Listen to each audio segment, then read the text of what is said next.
the selling as is meaning in real estate transactions. That's our topic today. We'll get started right after this.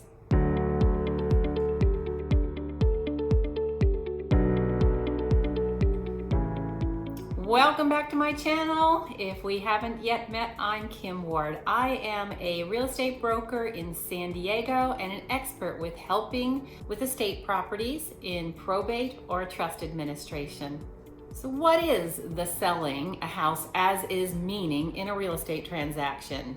Most of the time, selling a house as is means it's a house that is in somewhat disrepair, but means that no repairs or any kind of corrections will be made.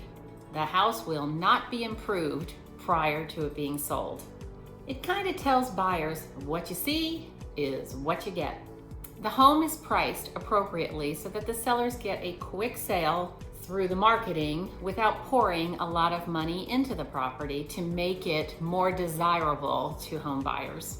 And the benefit to the buyers is they can purchase a home for a lower price. Then they get to do the sweat equity themselves.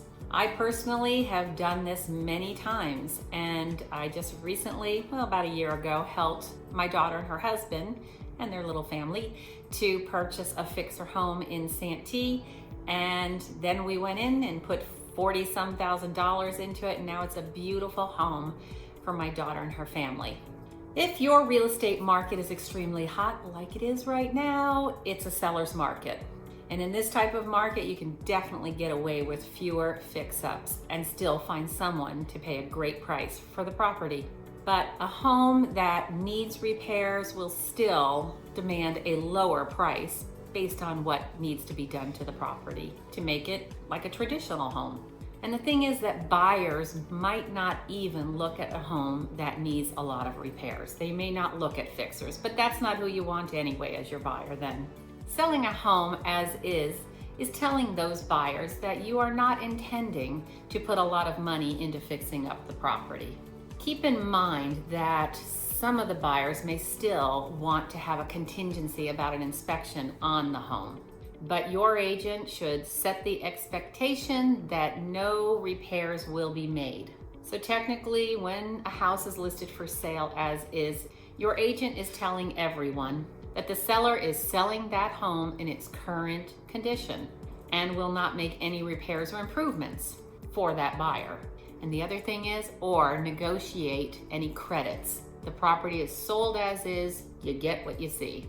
It also means that there's no guarantees that everything is in working condition, and the seller may not have the money or the time or the inclination to do anything about the condition of the property. So what do you do if you want to sell a home fast and it is in need of repairs, extensive repairs? And those repairs are out of the question because they're too costly and you just don't want to pay for those types of things. Busy sellers or executors, administrators, and trustees, they have some options. You could sell as is, you could do some repairs, or you can go ahead and focus on the big ticket items that a buyer is going to find undesirable.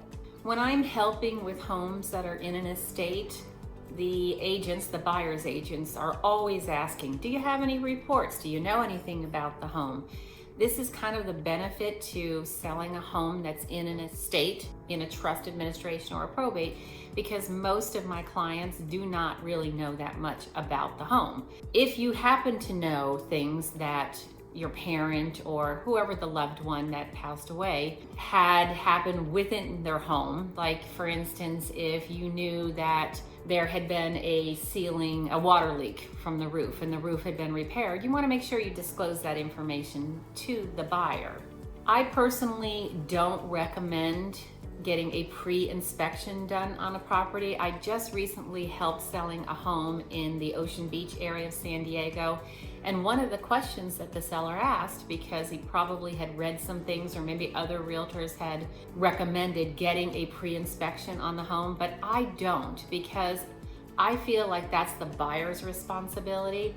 Most buyers, traditional buyers, maybe not so much investors, will actually get an inspection and pay for it themselves on the property. And in my opinion, if we were to get an inspection, for one, you're paying double for the same thing.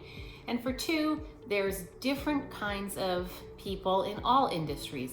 And so I have actually seen some inspection reports that I thought were lacking a lot of things that I probably would have pointed out. So why would I recommend to my seller that they go and get an inspection on the property that would disclose some things perhaps the buyer's inspector may not find? We're not planning on hiding anything that we know about, but I just leave the actual inspection to the buyers. Now, of course, you're going to want to disclose everything you know about the property, and we have California Association of Realtor documents specifically for disclosing that information to the buyer. If you happen to have any reports on the property, whether it's a termite report or, like for instance, I'm helping Sean right now with a property that was his uncle's, and he had some reports on an insurance claim from a leak that had happened in the bathroom and had come down into the living room level. We are using all of those reports are going to be disclosed to the buyer, and that way it's going to protect Sean and the estate from any kind of buyer figuring out later that there had been a water problem that had been repaired. So it's very important to disclose whatever you know and any reports that you may have on the property, even when selling as is. So let's talk about the price again. Most likely you're going to have to price that property for the condition, meaning when I'm helping, I will figure out what the price would be if the property was in average condition, and then determining all the deferred maintenance and things that really would need to be repaired to have the subject property be in average condition. So I do the math on that, and then I take even more off for the investors that are probably going to be interested in the home so that they could make a profit, or the sweat equity that your buyer would be putting into the property. And that's the number that we price the property at. These as-is properties, these homes, are of great interest to investors here in San Diego. I have a list of over 80 investors that as soon as we put these properties on the market, we email all of those investors so they're totally aware that this home is available for purchase. And what that does is creates a lot of interest, a lot of showings, and a lot of offers. That's just one of the ways that I will be marketing your loved one's home if it is a fixer-upper.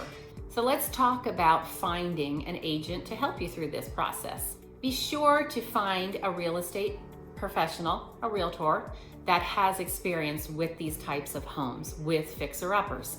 And if you're thinking of selling on your own, here's some things to consider. When advertising the property, focus on the positives. Even if the home needs some repairs, there's always some things that are positives. The location, the size of the lot, or perhaps the floor plan is a big selling point. Price the home appropriately. As I explained earlier, pricing is a bit of an art form. Make sure if you're selling in a buyer's market or a seller's market, how you price the property. It makes a huge difference. Hone in on the perfect price for similar homes, and like I said, deduct for the condition of the property. When advertising, use keywords that count. You're going to want to pack your listing description with lots of keywords that buyers are looking for.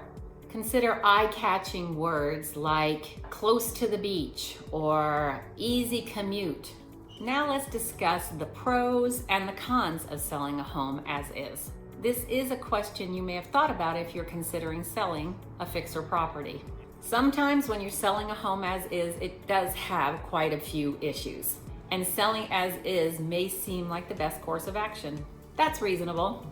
And most sellers may think that selling a house as is means they need to make absolutely no repairs whatsoever, and that selling as is will have the least amount of stress, which may be far from true. So before selling as is, you should be completely aware of what selling as is means, which I did already share some of that information, but there's other things to discuss also.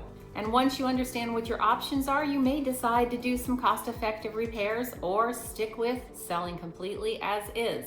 And unfortunately, many sellers think they won't have to make any repairs when selling as is, but what happens sometimes is that the buyer will get an inspection, and then they will send that report to your agent, your realtor, or directly to you if you're selling it yourself.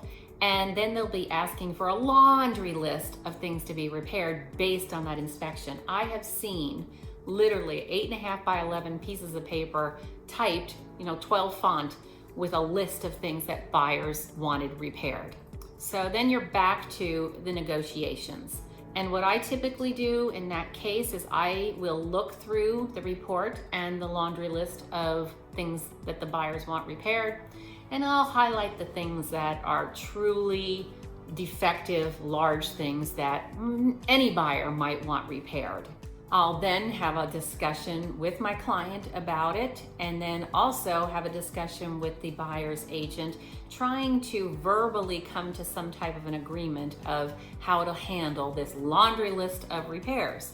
The thing that you need to know is that when a buyer does an inspection and has that inspection report, if the transaction should get canceled, then that inspection report becomes part of the disclosures that will go to any buyer.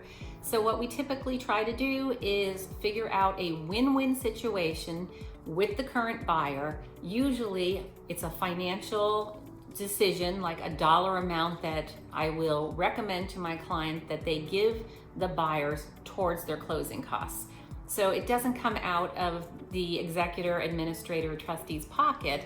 It comes out of the proceeds of the sale, and usually it's just not that much money that will make the buyer feel like they got something towards their request for repair, and we continue to move the transaction forward. So that's a little bit about selling a fixer property as is. I have some other videos here on my YouTube channel that are about, as is or cost-effective repairs. You might want to take a look at that next. Thanks for watching. Go ahead and subscribe. Comment below on what circumstances you're involved in, or whatever stories you've heard from other people that were selling having to do with attempting to sell completely as is. And go ahead and like, subscribe, hit that bell button, and I look forward to seeing you next week.